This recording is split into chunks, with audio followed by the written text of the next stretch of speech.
the Biden administration has decided to deploy their finest rhetorician. We are talking, of course, about Kamala Harris, one of the most charming, brilliant, concise personalities in American life. She's amazing at this. So she put out a statement as well. She said the Supreme Court has now confirmed the draft opinion that would overturn Roe versus Wade is genuine. Again, notice, not a single Democrat has a problem with this leak. Not a single one. So all the norms people just remember, they don't give a crap about norms. It's just that norms are just an excuse for them to do what they want. Roe ensures a woman's right to choose to have an abortion. It also, at its root, protects the fundamental right to privacy. To kill an unborn child? What is clear is that opponents of Roe want to punish women and take away their rights to make decisions about their own bodies. Again, you know what the greatest punishment is? The death penalty. You know what you guys want to do? Preserve the death penalty for innocent unborn children by their mothers and the doctors they work with. That's crazy. Republican legislators in states across the country are weaponizing the use of law against women. And they're going to try this war on women bullcrap that they tried in 2012. It ain't going to work. It just is not going to work. No one believes that protecting the unborn is a quote-unquote war on women other than people who are already indoctrinated in that belief. And Democrats they're trying desperately to shift the topic away from the economy. They're desperately trying to shift the topic away from crime. They're desperately trying to shift away from illegal immigration. And they're going to go back to social issues and this claim that Republicans are going to prey on women in the night and all of this kind of stuff. It ain't going to work. It just is not going to. The rights of all Americans are at risk, says Kamala Harris. Really? My rights are not at risk. My wife's rights are not at risk. In fact, it turns out that the vast majority of Americans who don't have abortions, their rights are not at risk, actually. It turns out. And it turns out that the people who are having abortions, it's not their right to do so in the first place. No one can explain to me why there is a moral right to have an abortion. A moral right. Forget about legal rights. Explain to me the moral right to kill an unborn human being in your womb. Explain how that's moral. If the right to privacy is weakened, every person could face a future in which the government can potentially interfere in the personal decisions you make about your life. This is the time to fight for women and for our country with everything we have. It sounds like insurrectionary language to me. Fighting like hell. I still, that's insurrectionary language. But then Kamala Harris didn't leave it at that. She also decided that she was going to be one amazing rhetorician channeling another amazing rhetorician. So here she is channeling Greta Thunberg. How dare you? How dare you? Here is Kamala Harris being as charmless as normal. Those Republican leaders who are trying to weaponize the use of the law against women, will we say, how dare they? How dare they tell a woman what she can do and cannot do with her own body? How dare they? How dare they try to stop her from determining her own future? How dare they try to deny women their rights and their freedoms? It is not your right or free. Again, this all of it relies on ignoring the fact that you are killing an unborn human being. This is what it relies on. On the deepest possible level, it relies on the dehumanization of a preborn human being who happens to be your own child. It's an amazing moral argument. And I'm sorry, how dare you is not an actual argument. You want to make an argument for why a woman's right to career advancement outweighs the right to life of the human being that is in her womb. Make that argument. Do it. No more euphemisms. The Democrats are kind of between a rock and a hard place, however, just on a procedural level. So they don't have the votes in the Senate to kill the filibuster on behalf of abortion. They don't have the votes for a constitutional amendment. And so they're going to shout about it a lot and hope that people care, which is not going to work. Chuck Schumer, the Senate Majority Leader, he also gathered on the steps of the Senate with all of his friends. Look at this group of friends. And man, it's an inspiring group of people out there. And said that Democrats will fight this decision for as long as it takes. We will fight. We'll fight like hell, which means that they can't. They don't have the votes. This is a dark and disturbing day for America.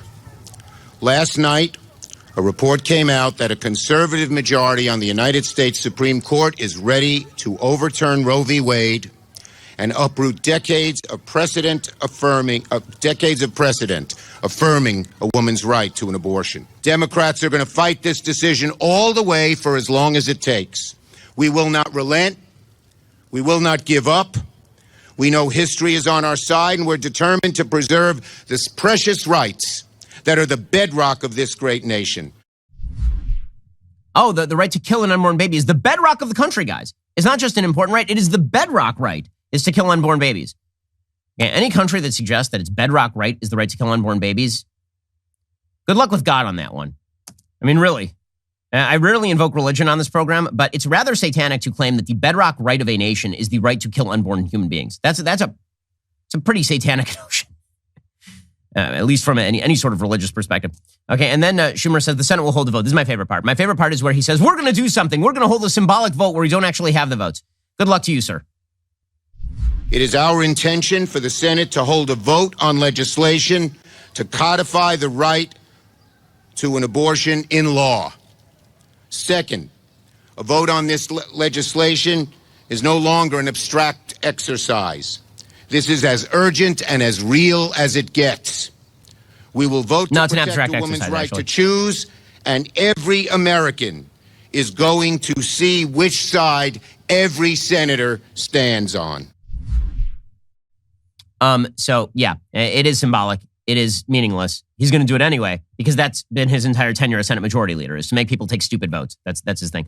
Nancy Pelosi also decided to go nuts. This devout Catholic with so many grandchildren, and she's doing this on behalf of the children, killing them. She sounded off as well. She went nuts. She called it an abomination. She went crazy over all of this. Elizabeth Warren lost her crap. So Elizabeth Warren, who is one of the great political failures of our lifetime, she showed up wearing her pink jacket because pink means womanhood, except for the gender stereotype. But it's in any case, here is Elizabeth Warren, very, very deeply upset, that the Supreme Court did not uphold or may not uphold the quote unquote right to abortion that exists nowhere in the document. So she's as upset as anyone has ever seen Elizabeth Warren, other than that one time that she pretended to be a Native American and got found out. The Republicans have been working toward this day for decades. They have been out there plotting, carefully cultivating these Supreme Court justices so they could have a majority on the bench who would accomplish something that the majority of Americans do not want. 69% of people across this country, red states and blue states, old people and young people, want Roe versus Wade to maintain as the law of the land. We need to do that. And we have a right. Extremists, we've heard enough from the extremists. We've heard enough from the extremes, says Elizabeth Warren. And then she says the extremist Supreme Court is going to impose its views on the rest of America. Again, this is a lie.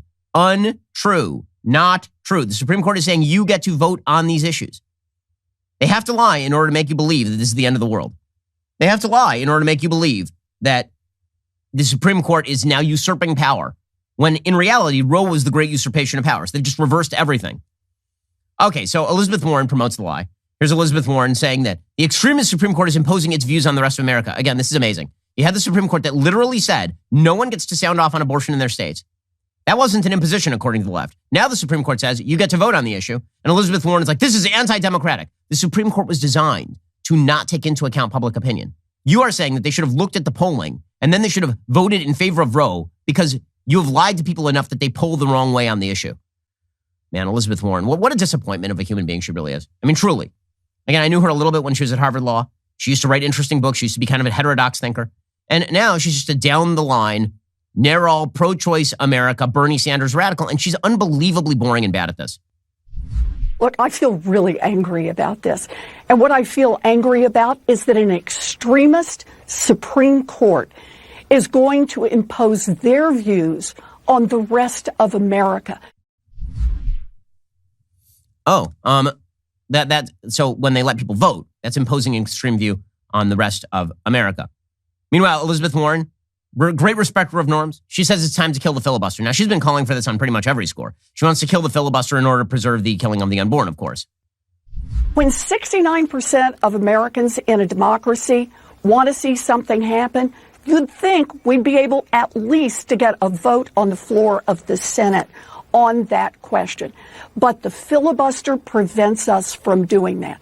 In the same way that historically the filibuster was used to prevent us from getting to the civil rights laws, to prevent us from getting to anti-lynching laws, it prevents us from having a vote. Oh, okay. So we're just going to destroy that norm as well. Meanwhile, it's amazing to watch some of the sort of mush Republicans on this sort of thing. So Lisa Murkowski from Alaska, she came out and she said that this draft rocks. It rocks her confidence in the court. Rocks it. Really, Lisa? It rocks your confidence in the court? Go ahead. Roe is still the law of the land. We don't know the direction that this decision may ultimately take, but if it goes in the direction that this leaked copy has indicated, I will just tell you that it rocks my confidence in the court right now. Oh, rocks her confidence in the court. Well, honestly, I'm with AOC here. So AOC came out and then shredded Murkowski. I mean, honestly, like, I'm on AOC's side here. She said Murkowski voted for Amy Coney Barrett when Trump himself proclaimed he was appointing justices specifically to overturn Roe. AOC has a point. She and Collins betrayed the nation's reproductive rights when they were singularly capable of stopping the slide. They don't get to play victim now. That's fair. I mean, that is a fair take on Lisa Murkowski. It really, really is. That words that would have never left my mouth before. A fair take from AOC. But bottom line is this. You shouldn't be surprised. Roe was always crappy precedent. Everyone, right, left, and center understood this. Meanwhile, Cori Bush is out there saying that not only should we abolish the filibuster, we should force pro-life Americans to fund abortions. We need to see who's going to vote for it. Let's put the Senate on record. But when I think about what else the president could do, one option could be through the federal, through the Food and Drug Administration. The president could have the FDA issue regulations to expand access to medication abortion. We need to bring that back into the conversation so that pregnant people could have access to a 2-pill regimen safely and be able to end a pregnancy at home up to 10 weeks.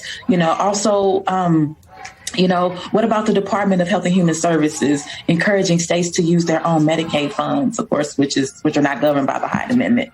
Use that to cover abortion services. So there are options. We need to talk about all of them. Amazing, amazing stuff.